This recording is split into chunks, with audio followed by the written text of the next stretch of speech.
మరణము వరకు నమ్మకముగా ఉండుము, ప్రాణాపాయం వచ్చినా నమ్మకంగా ఉండుము, నేను నీకు జీవ కిరీటం ఇచ్చేదను. దేవునికి స్తోత్రం కలుగునుగాక. హల్లెలూయా. ప్రభునందు ప్రియులారా, మనము ఏ విధంగా సేవను ఆరంభించాము, ఎలాంటి సమర్పణతో, ఎలాంటి పట్టుదలతో సేవను ఆరంభించామనేది అంత ప్రాముఖ్యం కాదు. అంతకన్నా ప్రాముఖ్యము ఎలా ముగిస్తున్నామనేది. ప్రసంగి 7వ అధ్యాయములో కొన్ని మేలైన సంగతులు చెబుతాడు. సుగంధ తైలము కంటే మంచి పేరు మేలు, ఒకని జన్మదినము కంటే మరణ దినము మేలు, విందు జరుగుచున్న వారి ఇంటికి పోవుట కంటే ప్రలాపించుచున్న వారి ఇంటికి పోవుట మేలు. 3వ వచనము, నవ్వుట కంటే దుఃఖపడుట మేలు. చూసారా? అలాగే ఇవన్నీ చెబుతూ 8వ వచనంలోకి వచ్చి అంటాడు, కార్య ఆరంభము కంటే కార్యాంతము మేలు. మనమందరము సేవారంభం అనేది ఒకటి చేశాం. నేను 1980లో సేవను ఆరంభించాను. అలాగే మీరు ఒక్కొక్కరు ఒక్కొక్క సంవత్సరం సేవను ఆరంభించారు. సేవ ఆరంభము కంటే సేవ యొక్క అంతము మేలు. అది ముఖ్యము, ప్రధానము. సేవ ఎలాగ ఆరంభించాను అని అందరం సాక్ష్యం చెప్తాం. నాకున్న ఉద్యోగం వదిలేశాను, వ్యాపారం వదిలేశాను, ఎన్నో త్యాగాలు చేశాను, పోరాటాలు ఎదుర్కొన్నాను, ఎంతో వ్యతిరేకతను ఎదుర్కొని ఇదిగో సేవను కట్టాను అని ఆరంభమును గూర్చి గంభీరమైన సాక్ష్యాలు చెప్పుకునే మనం అంతమును గూర్చి ఏం సాక్ష్యం చెప్తాం? మన సేవ అంతం ఎలా ఉండబోతోంది? సేవ అంతము 2 రకాలుగా జరుగుతుంది. దేవుడు మన ప్రాణాలు తీసుకుంటే, మన ఆత్మను మహిమలోకానికి పిలిచేస్తే, ఈ మట్టి దేహము, మన దేహం మట్టిలో కలిసిపోతే మన సేవ అంతమైపోతుంది. లేదా ప్రభు మన గురించి భిన్నమైన ప్రణాళిక రచించి మహాశ్రమల కాలంలో వరకు మనల్ని భూమి మీద బ్రతికి ఉండాలని నియమిస్తే, కడబూర ధ్వనించినప్పుడు మనం ఎత్తబడినా కూడా మన సేవ అంతమైపోతుంది. పునరుద్ధానము ద్వారా సంఘం ఎత్తబడినప్పుడు మనం కూడా ఎత్తబడుట ద్వారా మనం మహిమలోకానికి వెళ్ళిపోయినా ఇక ఆ తర్వాత అక్కడ సువార్త ప్రకటించేది ఉండదు, ఆత్మలను సంపాదించేది ఉండదు. మన క్రియలు మాని విశ్రాంతి పొందుతాము. ఒకవేళ సంఘం ఎత్తబడినప్పుడైనా, లేక మన ప్రాణమే వెళ్ళిపోయినప్పుడైనా మన పరిచర్య అంతమైపోతుంది. కార్య అంతము ఎలా ఉండబోతుంది? కార్యారంభమైతే చాలా ఘనంగా, చాలా గొప్పగా ఉండింది ఒకప్పుడు. మన కార్యారంభము, సేవారంభము చాలా గంభీరంగా ఉండింది. గొప్ప పట్టుదల, గొప్ప సమర్పణ, త్యాగము, గొప్ప పరాక్రమం మనం ప్రదర్శించాము. 10 ఏళ్ళు, 20 ఏళ్ళు, 30 ఏళ్ళు సేవలో మనం కొనసాగాము. ఒకవేళ నేడో రేపో మన ప్రాణాలు వెళ్ళిపోవచ్చు, పరిచర్య ముగింపుకు రావచ్చు. ముగింపు ఎలా ఉండబోతుంది అనేది ప్రశ్న. అంతము అనేది చాలా చాలా చాలా ప్రాముఖ్యమైనటువంటి విషయం. నా అంతము నీతిమంతుల అంతము వంటిదగునుగా కని బిలాము ప్రవక్త ఆశించాడు, ప్రార్థించాడు, కానీ పొందలేకపోయాడు. నిర్గమకాండము 23వ అధ్యాయము 10వ వచనం. నిర్గమకాండం 23:10 దయచేసి చదవండి.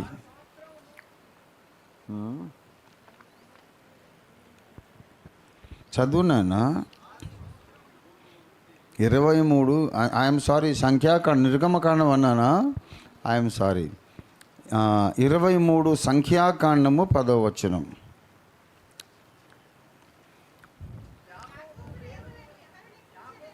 యాకోబు రేణువులను ఎవరు లెక్కించెదరు? ఇశ్రాయేలు 4వ పాలును ఎవరు లెక్కబెట్టగలరు? నీతిమంతుల మరణము వంటి మరణము నాకు లభించునుగాక. నా అంత్యదశ వారి అంతము వంటిది అగునుగాక అనెను. కానీ అతడు ఆశించినటువంటి అంతం అతనికి దక్కలేదు. అతడు దారుణమైనటువంటి మరణం, ఖడ్గము చేత హతము చేయబడ్డాడు. దారుణమైన మరణాన్ని పొందాడు. 39వ కీర్తనలో దావీదు కూడా ఈ ప్రార్థన చేస్తున్నాడు. 39వ కీర్తనలో 3-4 వచనాలు.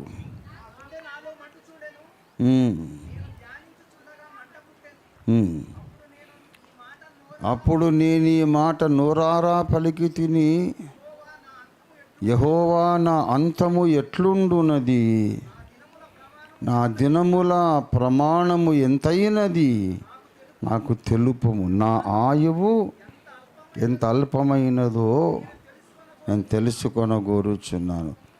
జ్ఞాని అయిన ప్రతివాడు తన అంతమును గురించి ఆలోచిస్తాడు. జ్ఞాని అయిన ప్రతివాడు ఇప్పుడు ఏ ఇంట్లో ఉంటున్నాను, ఏ భోజనం చేస్తున్నాను, ఏ బట్ట కడుతున్నాను అనే దానికంటే ముఖ్యంగా నా యాత్రను నేను ఎలా ముగించబోతున్నాను అనేది ఆలోచిస్తాడు. నీ ముగింపు ఘనంగా ఉండాలి. అది యేసు రాకడ కానీ నీ ప్రాణం పోకడ కానీ ముగింపు ఘనంగా ఉండాలి. ఆ ముగింపు ఘనంగా ఉండాలంటే ముందు మనము కొన్ని జాగ్రత్తలు తీసుకోవాల్సిన అవసరం ఉంది. ప్రియ దేవుని బిడలారా, దావీదు అంతము చాలా ఘనంగానే ఉండింది.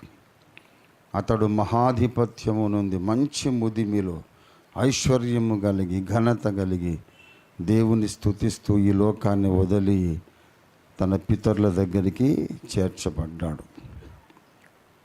కానీ బిలాము సోదెగాడుగా చచ్చిపోయాడు. బిలాము ఎలా చచ్చిపోయాడో మనకు సంఖ్యాకాండం 26లో మనకు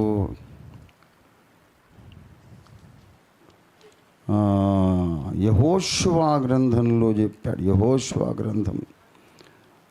యెహోషువ గ్రంథంలో చెప్పాడు బిలాము చంపబడ్డాడు.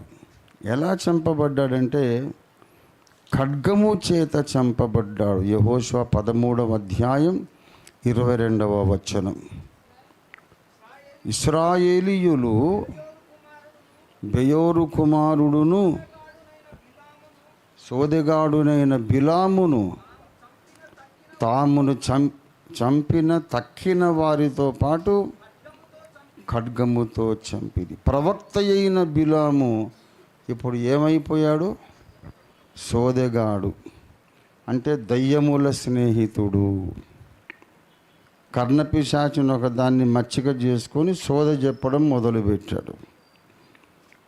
అలాగా ఆ అన్యుల దేశములో యెహోవా దేవుడు ఆయనను విసర్జించగా యెహోవా దేవునికి దూరమై దయ్యములకు దగ్గరై మంత్రగాడు సోదెగాడైన బిలామును యెహోషువ ఖడ్గముతో చంపారు. ఆ అన్య రాజులు అన్య జనాంగాలు విగ్రహారాధకులతో సమానంగా ఖడ్గంతో చంపబడ్డాడు బిలాం. అతని అంత్యదశ నీతిమంతుల అంత్యదశగా ఉన్నదా? మరి లేదు. అతడు కోరుకున్నాడు కానీ అతనికి దక్కలేదు ఆ ఘనత, ఆ గౌరవం. కానీ దావీదు భక్తుడు చనిపోయాడు.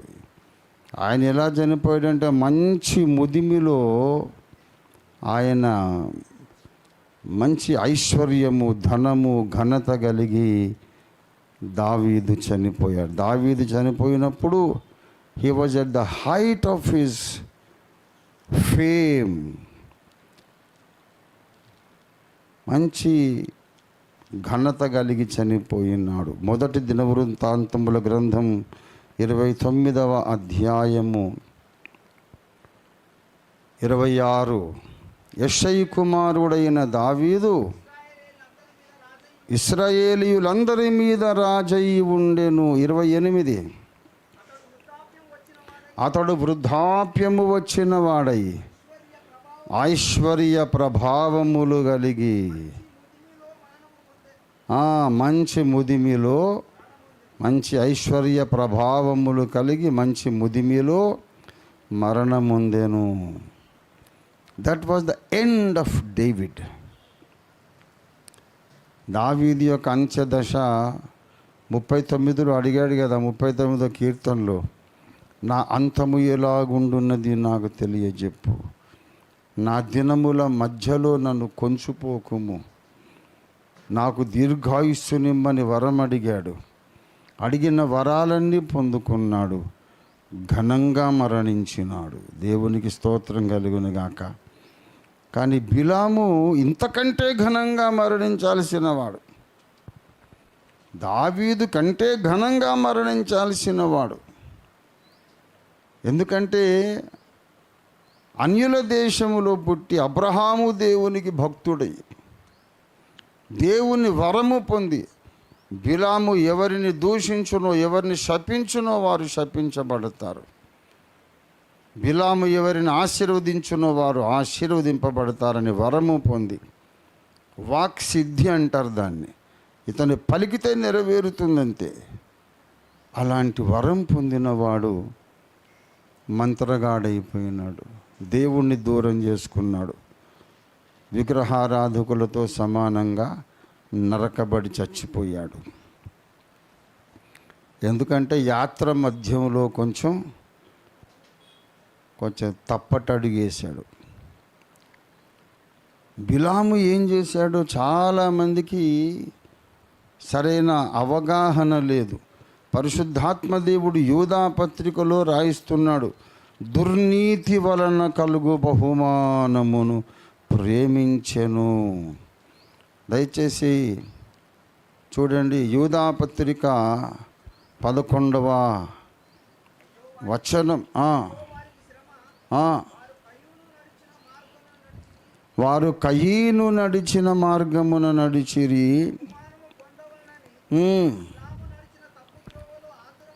బిలాము నడిచిన తప్పు త్రోవలో ఆతురముగా పరిగెత్తిరి. ఏమిటి ఆ తప్పు త్రోవ? 2వ పేతురు పత్రికలో పేతురు భక్తుడు రాస్తూ ఉన్నాడు. ఏంటా తప్పు త్రోవ అంటే 2వ పేతురు 2వ అధ్యాయం 16వ వచనం చదవండి దయచేసి. ఆ బిలాము దుర్నీతి వలన కలుగు బహుమానమును ప్రేమించెను. చూసారా, దేవుడు లెక్క రాసుకున్నాడు. పైకి మాత్రం చెబుతున్నాడు, ఏమని భయపెట్టగలను ఇశ్రాయేలు ప్రజలను? దేవుడు భయపెట్టలేదే. ఏమని శపింపగలను? దేవుడు శపించలేదే. వారిని గూర్చి నేను శపించలేను, దూషించలేను, దేవుడు నాకు సెలవివ్వలేదు. ఇశ్రాయేలును ఆశీర్వదించమని నాకు సెలవిచ్చాడు దేవుడు, ఆశీర్వచనం తప్ప ఏం పలుకలేను అని ఆశీర్వచనమే పలికాడు. అంతవరకే ఉంది అక్కడ సంఖ్యాకాండంలో. కానీ వెళ్ళిపోయేటప్పుడు చిన్నగా ఒక రహస్యం బాలాకు రాజుకు చెప్పేసి వెళ్ళాడు. ఓరి పిచ్చోడా, నువ్వు నాకు నీ ఇంటడు ధనము నాకు ఇచ్చినా కూడా యెహోవా దేవుడు దీవిస్తున్నంత కాలము నేను శపించిన లాభం ఉండదు. ఇశ్రాయేలును ఓడించటమే కదా నీకు కావాలి. ఒక సంగతి నీవెరుగవు, నీవు సేవించే దేవతల వంటి వాడు కాదు యెహోవా దేవుడు. ఆయన పరిశుద్ధ దేవుడు, పరిశుద్ధతను ప్రేమించే దేవుడు, పాపమును ద్వేషించే దేవుడు, జారత్వమును అసహించుకునే దేవుడు. నువ్వు ఒక పని చెయ్యి. మీరేమో పూజలు చేసి మీ పూజల్లో భాగంగానే అన్ని వ్యభిచార కర్మకాండ చేస్తుంటారు. యెహోవా దేవుడు అలాగా కాదు. ఆయన ఎదుట ఏదన్నా తప్పు జరిగితే చూసి సహించలేనంత నిష్కళంకమైన నేత్రములు యెహోవా దేవుని. అతి పరిశుద్ధుడు ఆయన. ఇశ్రాయేలు ప్రజల చేత పాపం చేయించు. మీ దగ్గరుండి అందమైన స్త్రీలను పంపించి ఇశ్రాయేలీయులను పాపంలో పడిపోయి నీవు కత్తి లేపనక్కర లేకుండా వాళ్ళ దేవుడే వాళ్ళని చంపేస్తాడు అని అంటే, ఈ రహస్యం నాకు చెప్పినందుకు ఇదిగో అని బహుమానములు ఇచ్చాడట. దుర్నీతి వలన కలుగు బహుమానమును బిలాము ప్రవక్త ప్రేమించి ఇలాగ అన్యాయంగా వచ్చిన ధనాన్ని ప్రేమించినందుకు అభిషేకాన్ని పోగొట్టుకున్నాడు. అభిషేకాన్ని పోగొట్టుకుంటే డబ్బు వచ్చింది, అభిషేకం పోయింది. ప్రజలేమో ప్రవక్తను వస్తున్నారు, నెత్తి మీద నూనె లేదు. మరి వచ్చిన పేరు నిలబెట్టుకోవాలి కదా. ప్రవక్త అంటున్నారు, మరి దేవుడేమో మాట్లాడడం లేదు. ఏం చేయాలి? అప్పుడు ఒక కర్ణపిశాచాన్ని దోస్తు చేసుకున్నాడు. సోదెగాడైపోయినాడు. ఇతన్ని ఇంకా ప్రవక్త అనుకొని జనాలు వస్తున్నారు, బహుమానాలు ఇస్తున్నారు. కానీ నిజమైన దేవుని అభిషేకం లేదు, దేవుని స్వరము లేదు, ప్రత్యక్షత లేదు. ఆ కర్ణపిశాచంతో చలామణి అయిపోతున్నాడు. ఏదో కొన్ని గొప్ప సంగతులు, నిగూఢమైన సంగతులు తెలియజెబుతూ, అబ్బో ఆయన దగ్గర దేవోక్తి ఉందని భ్రమలో ప్రజలను పెట్టేశాడు. కనాను భూమిని యెహోషువ స్వతంత్రించుకున్నప్పుడు ఆ గుంపులో ఒకడుగా ఉన్నాడు బిలాము. అందరితో పాటు వీడిని కూడా నరికేశాడు. నీతిమంతుల అంతము రాలేదు, నీతిమంతుల మరణము రాలేదు. దేవ విరోధుల మరణముతో పాటు ఇతనికి కూడా మరణం వచ్చింది.